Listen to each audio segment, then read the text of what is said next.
The DC ndili wofoka kwambiri, ndili wodandaula kwambiri, ndili wotunthumira kwambiri, chifukwa zimene ndinkaganiza si zimene ziliko.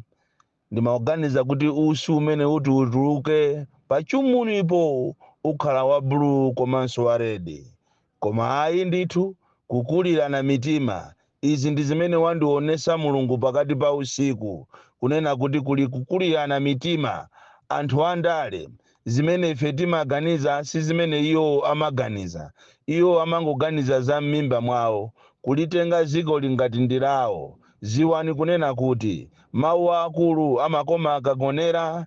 Izi mukupanga inu a opposition kusafuna kugwirizana, muzalirira kuusi okuuzani analipo kuma kusamva. Kukulirana mitima kumene mukukulirana mitimaku, inu tumuli ndi zanu, muli ndi makobiri anu, koma amene atazavutike ndi Amalawi. Amalawi ziwani kunena kuti anthu andale sopano aziwika, sopano kunena kuti iwowo safuna kusamalira Amalawi, iwowo sakufuna kutumikira Amalawi, iwowo akufuna kuzitumikira paokha. Maudindo ndi amene avuta, akufuna akhale ma president, akufuna azidya mapwemvupwemvu, aziyenda m'masairini, kuyiwalira kunena kuti munthu wakunthalire, munthu wakunsanje, munthu wakunkhotakota, munthu wakuphalombe, wakuchiringa kumulanje, wakuchikwawa, wakulikoma, akufuna iwo kuti awathandizire kuwavula m'mavuto amene alipowa. Koma kukulirana mitima kokhakokha, osafuna kukhalirana pamodzi, osafuna kumvesesana chimodzi, koma kufuna kuti iwo akhale pasogolo, wina akhale pasogolo, wina akhalenso pasogolo. Ndizokhumudwitsa kwambiri poganizira mavuto amene Chakwera wabweresa muno muziko.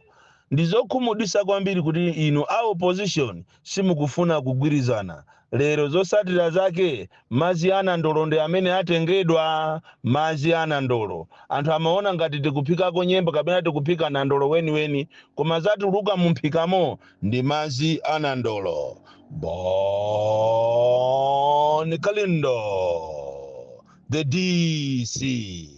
Ndine wokhumudwa kwambiri. From Jeza Village TM Mabuka, Box 76. Malingana ndi mmene ndikuonera kumphikako, ndi azimu mmene andionesera.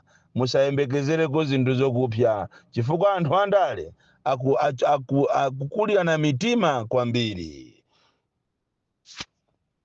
Kumeneko kunali kulankhula kwa Boni Kalindo potsatira chiganizo cha Democratic Progressive Party DPP kusankha Mai Jane Ansah kuti akhale wachiwiri kwa mtsogoleri wa chipanichi olemekezeka a Profesa Arthur Peter Mutharika. Nde tazimvera limodzi pana Malawi tsopano timati musanachoke mutiuze maganizo anu in the comment section below pompano pa Nyasa Voice Box.